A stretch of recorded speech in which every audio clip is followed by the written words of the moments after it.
But of course, as we've discussed this morning, this is not the extent or the limit of our collaboration with India. We have unique bonds of history, of family, and of culture. And we want to strengthen our relationship further so that it is even more ambitious, modern, and focused on the long term, the step up in the relationship that we discussed in the autumn of last year. And that's why, alongside this trade deal, I am delighted that we're building on our partnership by launching our India-UK Vision 2035 strategy, pledging to work more closely on areas such as defence, migration, climate, education and health.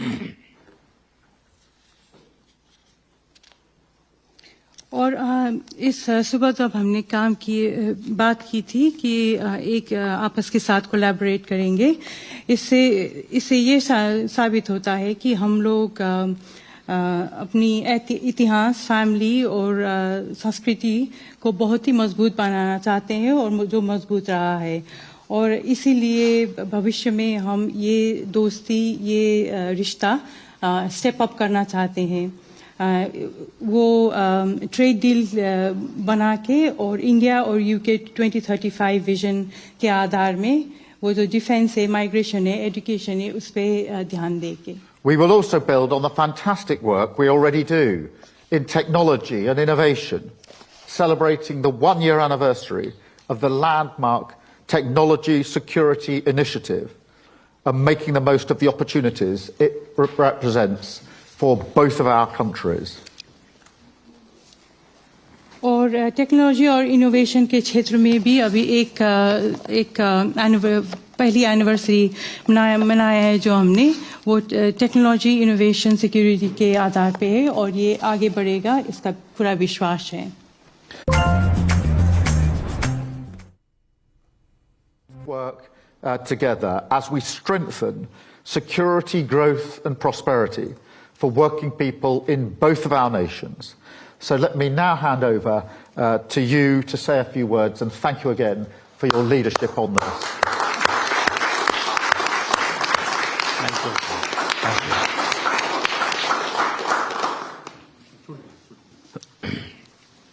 Sorry. प्रधानमंत्री Starmer, friends, नमस्कार। Prime Minister Starmer, friends, namaskar, good morning. सबसे पहले मैं प्रधानमंत्री Starmer के गर्मजोशी भरे स्वागत सत्कार के लिए हार्दिक आभार व्यक्त करता हूं। आज हमारे संबंधों में एक ऐतिहासिक दिवस है। मुझे प्रसन्नता है कि कई वर्षों की मेहनत के बाद आज दोनों देशों के बीच comprehensive economic and trade agreement संपन्न हुआ है। First of all, let me extend my heartfelt gratitude to Prime Minister Starmer for the warm welcome and gracious hospitality. Today marks a historic day in our bilateral relations. I am pleased to note that after many years of hard work, the comprehensive economic and trade agreement between our two countries has been concluded today. यह समझौता मात्र आर्थिक साझेदारी नहीं, बल्कि साझा समृद्धि की योजना है। एक और भारतीय textile, footwear, gems and jewellery, sea food और इंजीनियरिंग गुड्स को यूके में बेहतर मार्केट एक्सेस मिलेगा। भारत के एग्रीकल्चर, प्रोड्यूस और प्रोसेस्ड फूड इंडस्ट्री के लिए यूके की मार्केट में नए अवसर बनेंगे। भारत के युवाओं, किसानों, मछुआरों और एमएसएमई सेक्टर के लिए यह समझौता विशेष रूप से लाभकारी सिद्ध होगा।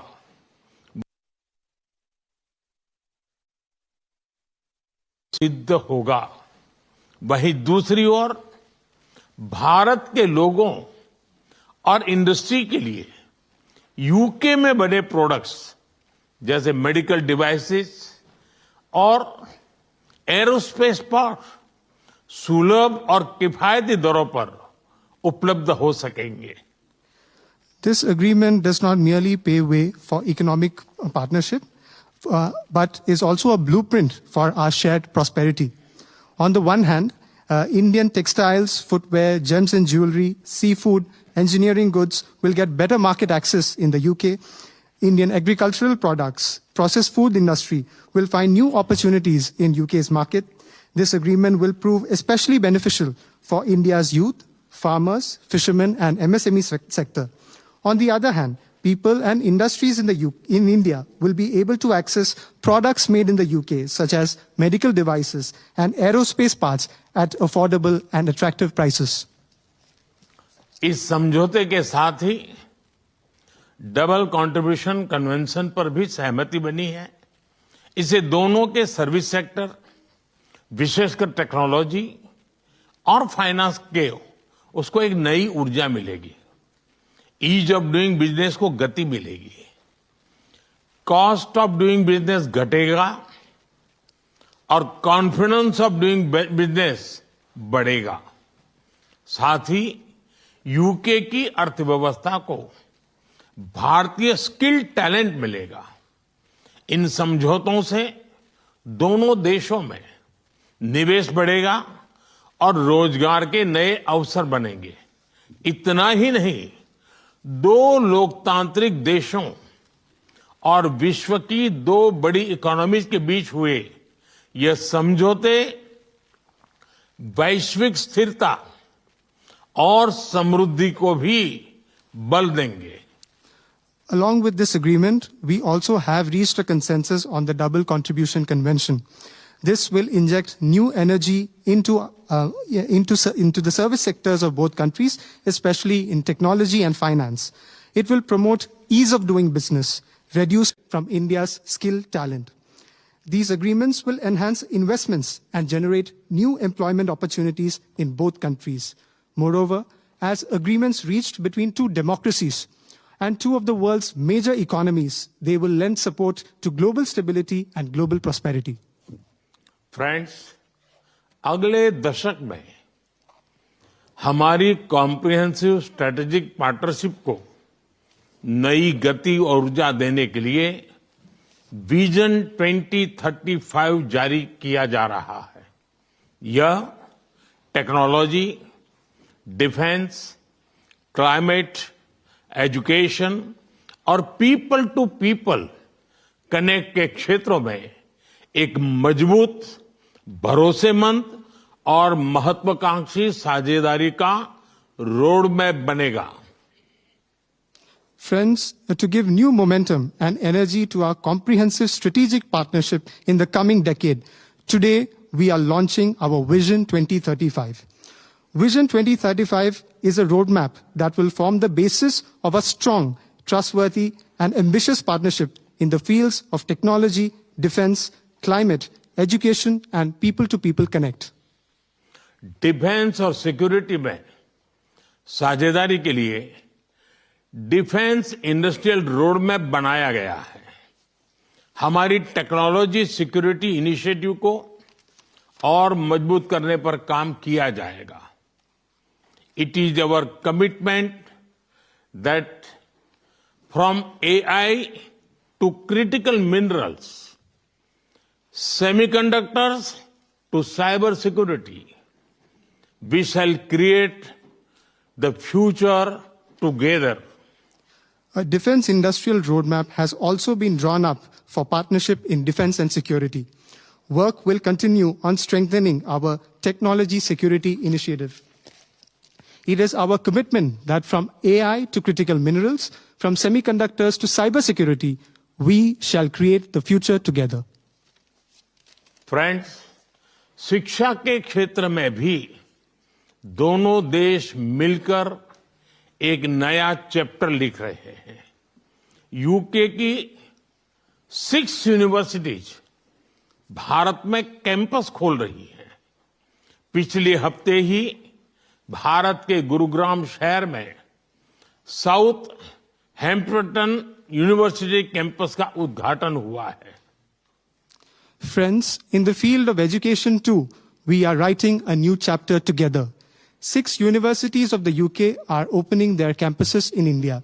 Just last week, the University of Southampton inaugurated its campus in the city of Gurugram in India. Friends, Pahalgam में हुए आतंकवादी हमले की कठोर निंदा के लिए हम प्रधानमंत्री स्टारमर और उनकी सरकार का आभार व्यक्त करते हैं। हम एक मत हैं कि आतंकवाद के खिलाफ लड़ाई में दोहरे मापदंडों का कोई स्थान नहीं है। हम इस बात पर भी सहमत हैं कि एक्सट्रीमिस्ट विचारधारा वाली शक्तियों को डेमोक्रेटिक फ्रीडम का दुरुपयोग नहीं करने दिया जा सकता। Those who misuse democratic freedoms to undermine democracy itself must be held account. Economic offenders के प्रत्यार्पण के विषय पर भी हमारी एजेंसी सहयोग और समन्वय से काम करती रहेगी। Friends, we thank the Prime Minister and his government for strong condemnation of the terrorist attack in Pahalgam.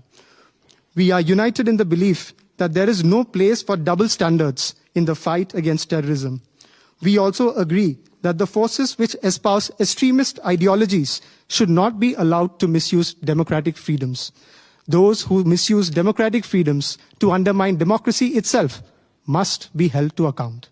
Our security agencies will continue to enhance cooperation and coordination on matters such as the extradition of economic offenders.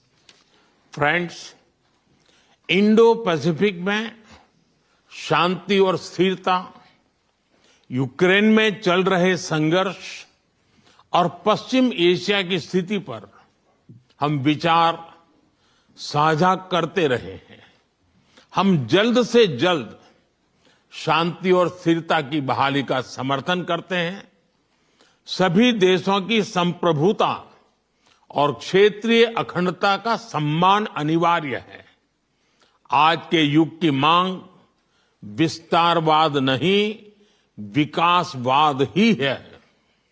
Friends, we have continued to exchange views on peace and stability in the Indo-Pacific, the ongoing conflict in Ukraine, and the situation in West Asia. We support early restoration of peace and stability. Respect for sovereignty and territorial integrity of all countries is essential. Today's era demands development, not expansionism. Friends, पिछले महीने अहमदाबाद में हुई दुर्घटना में मारे गए लोगों में कई यूके के नागरिक भाई बहन भी थे।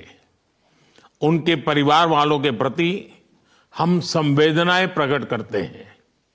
यूके में रहने वाले भारतीय मूल के लोग हमारे संबंधों में एक लिविंग ब्रिज का काम करते हैं। They did not just bring curry from India, but also creativity, commitment and character. इनका योगदान सिर्फ यूके की समृद्ध इकोनॉमी तक सीमित नहीं है, बल्कि यूके के कल्चर, स्पोर्ट्स और पब्लिक सर्विस में भी दिखता है। Friends, last month in the unfortunate plane crash in Ahmedabad, our sisters and brothers of the UK were among those who lost their lives. I would like to express my deepest condolences to the families of the victims. The people of Indian origin in the UK form a living bridge that connects our two nations. They did not just bring curry from India, but also creativity, commitment, and character. Their immense contributions are not just limited to UK's prosperous economy, but are also visible in UK's culture, sports, and public service. Friends, जब भारत और UK मिले और वह भी test series के दौरान, तो cricket का उल्लेख तो करना ही पड़ता है। For both of us, cricket is not just a game, but a passion, and also a great metaphor for our partnership. There may be a swing and a miss at times, but we always play with a straight bat. We are committed to building high-scoring, solid partnership. आज संपन्न हुए समझौते और vision 2035 इसी spirit को आगे बढ़ाने वाले माइलस्टोन है.